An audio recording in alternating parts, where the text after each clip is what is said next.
Hey everybody, I'm Ebony K. Williams along with Kat Temp and Brian Kilmeade in for Eric Bowling, and this is the Fox News Specialist. Breaking news right now. It's being reported that Reince Priebus is out as White House Chief of Staff. President Trump tweeting just moments ago, I am pleased to inform you that I've named General Secretary John F. Kelly as White House Chief of Staff. He is a great American. We're now going to go to Fox News Chief Political Anchor Bret Baier, who's in Washington with much, much more. Bret, your take. Well, Ebony, we kind of saw some of this in the cards as you saw the back and forth between Anthony Scaramucci and Reince Priebus. And privately, senior officials were saying that Priebus's days may be numbered.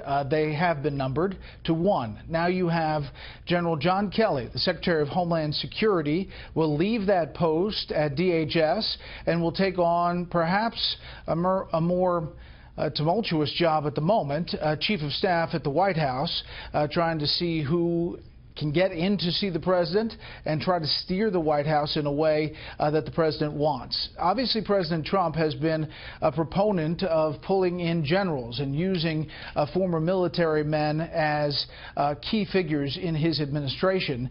Kelly is top on the list, the former commander of U.S. Southern Command, and then a Secretary of Homeland Security who has not shied away from using blunt language in pursuing immigration policies that President Donald Trump has wanted along the border. It'll be interesting to see what happens at DHS as they move forward. But this is a major shakeup. Reince Priebus, the former head of the RNC turned Chief of Staff, has now left, and General John Kelly will now be the new White House Chief of Staff. My goodness, Bret, so much happening so quickly, just this instantaneous naming of the replacement for Priebus. Let me ask you this. Have you heard anything so far in Washington in terms of remarks that the president's made around Priebus himself or his exit? No. You know, Reince Priebus was on this trip today to Long Island where the president talked about MS-13 and fighting that dangerous gang. He was on Air Force One, as was Anthony Scaramucci, the incoming communications director. There was no talk, no comments, and the White House was kind of staying away from publicly commenting about any of that dust-up. Privately, you heard senior officials saying that the president didn't have a problem with some of the salty language that was caught on the record by Scaramucci in that New Yorker piece, and taking aim at Reince Priebus. And when you heard that, obviously it signaled that perhaps Priebus's days were numbered. His term here has been obviously pretty up and down when you look at what the Chief of Staff is trying to do. But this, to Reince Priebus's defense, is a tough presidency to kind of steer and keep all the cats herded, if you will. There are a lot of cooks in the Donald Trump kitchen, and now you will have a general at the helm who is going to try to straighten out the White House behind the scenes. Speaking of Kat.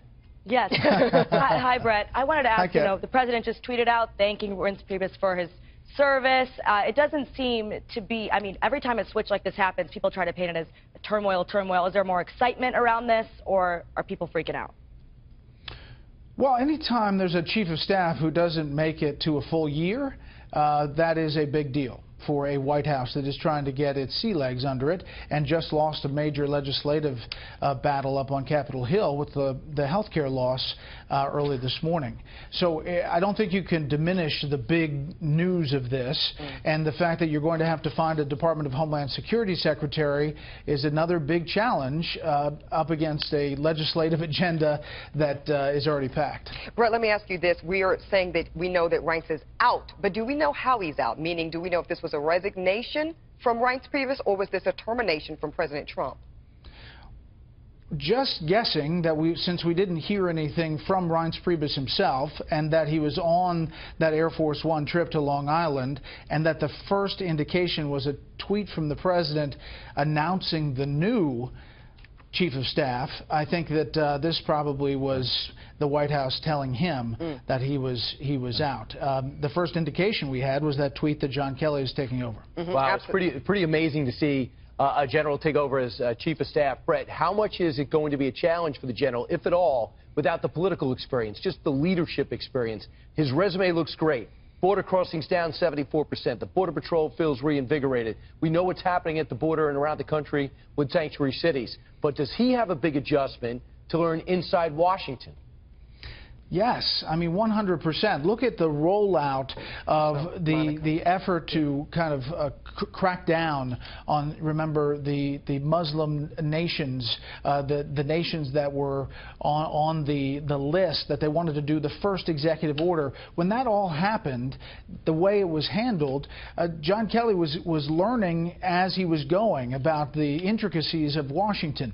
He's very accomplished. He's had to be up on Capitol Hill many times testifying as the Southern Commander, the U.S. Southern Command, head of U.S. Southern Command, and obviously now as Department of Homeland Security. But he is not, as far as we can tell, had a lot of experience dealing with all of the ways to get around this town. As you know, the James Bakers, the Leon Panettas, the people who know where the skeletons are buried up on Capitol Hill, sometimes they are in the best positions for those chief of staff positions. But what's most important is to have the trust of the president. And that is what General Kelly has, clearly.